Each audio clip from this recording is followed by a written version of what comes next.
लो जी दोस्तों, साडा प्रोग्राम हो गया जारी। ते कुल्फा इत्थे हुण असीं रख लिया है। ते इधर साडे कोल मेरा मामू अली आया बैठा है।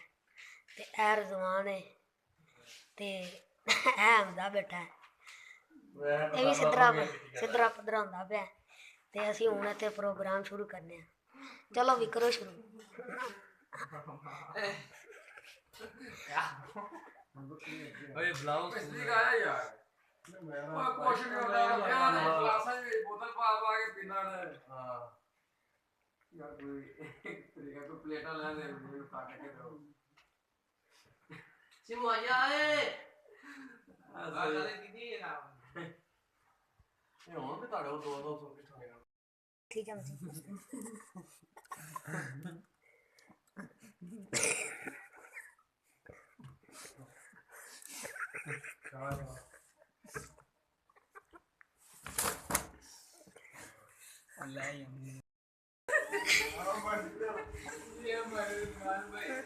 रजवान भाई नस गया है। उन्हें परात चो पीता है एंड दूध बचा।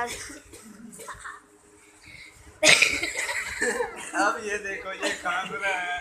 लोगों जी हुण सारा नु खांसी लग गई खा के इधरों साहब जड़े हिली जाते थले कर दे पैने।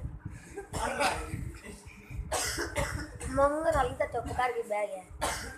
आओ साहब जड़े नसी जाते इधरों आ बंदा साढ़े जे नवा शामिल होया है।